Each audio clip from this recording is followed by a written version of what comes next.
Back in the 7th century, massive empires were clashing in battles that would literally redraw the map of the world. But what we're talking about today isn't just about swords and shields. Nope, it's about a strategy that was built on leadership, on ethics, and on a weapon you couldn't even see. So, let me ask you a question. What's the most powerful weapon in any war? Is it having more soldiers, better technology, a general who's a tactical genius? Well, the answer at the heart of our story today is something completely different. Something that was designed to win the battle long before the first arrow was ever fired. All right, to really get what's going on here, we've got to set the scene. In the early 7th century, you have two major powers in the Middle East, and they are on an absolute collision course. On one side, you've got the Persian Sassanid Empire. I mean, this was a powerhouse, an ancient civilization with huge territories and a legendary military. And after some internal drama, they had just rallied around a new, young king, Yazdagird III. They were feeling pretty good about themselves, to say the least. And who's the challenger? It's this new, emerging state led by the second Caliph, Umar ibn al-Khattab. Now, if you're just looking at the numbers, the resources, the established power, they were the total underdogs. It was a classic David versus Goliath situation.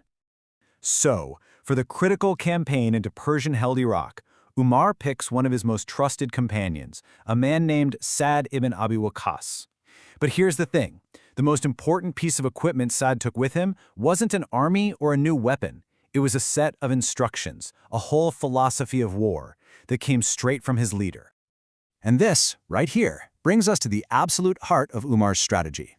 He believed the real source of strength, the ultimate thing that made you worthy of honor, wasn't what you'd probably expect. Just listen to this message from Umar to his top general. It is so direct. He's talking to a guy with serious status, a relative of the Prophet Muhammad himself, and the first thing he does is tear down any idea of special privilege. He's basically saying, your family name, your connections, your past achievements, they mean zero. The only thing that counts is obedience to God. This whole principle has a name, taqwa. It's a huge concept in Islam, and it means piety, this constant awareness of God, and a healthy fear of displeasing Him. For Omar, this wasn't just about being a good person, it was a military doctrine. The idea was that you become superior not through better swords, but through better character. And you know, Omar didn't just make this up. He was directly applying the lessons he learned from the Prophet Muhammad, lessons rooted right in the Quran. This verse makes it perfectly clear. The real measure of a person's honor isn't their family tree or their rank, it's their level of taqwa. That was the standard. So you might be wondering, okay, that's a nice spiritual idea, but how does it actually become a strategic advantage on a battlefield? Well, this is where you see Umar's genius as a leader. He literally turned his commander's moral compass into a weapon. Let's just break it down. Look at this comparison. The Persians had all the material stuff, right? More soldiers, better weapons, stronger forts. Umar completely reframed the fight. He said the Muslim army's strength was in things you can't see, their virtue, their obedience, their humility, their piety. And he believed that this would earn them divine support that no physical army could ever hope to defeat. This piece of advice right here, it just flips the entire logic of war completely on its head. He's telling his general that the biggest threat isn't the giant Persian army standing in front of you. The biggest threat is the arrogance, the corruption, the disobedience inside your own army.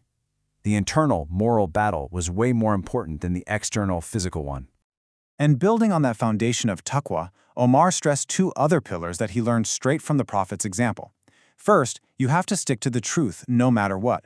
He called it the only thing that will save a leader when everything goes wrong. And second, patience. He saw it as the tool you use to build every other good quality. And look, this wasn't just some abstract philosophical idea. Omar translated this entire worldview into a strict, practical code of conduct that governed every single move the army made. This is where the rubber meets the road. This was the code of conduct taught by the Prophet that Omar was now enforcing. First off, be kind to your own guys. Don't run them into the ground. Next, if you make a treaty, you honor it, period. Their safety is a test of your promise. He explicitly says you can't oppress people, even your enemies, just to get a win. And even his tactical advice is rooted in ethics. Only use trustworthy spies, be patient, study the terrain, don't just rush in. And this just nails the point home, doesn't it? For Umar, proper Islamic behavior wasn't just a nice to have, it was a primary weapon. It kept discipline high. It ensured the army had the moral high ground, and it could even win over local populations who saw justice instead of brutality. So what does all this add up to? It means that for Umar, the very definition of victory was something different. It wasn't just about conquering land. It was about winning a moral and spiritual battle, starting with his own troops.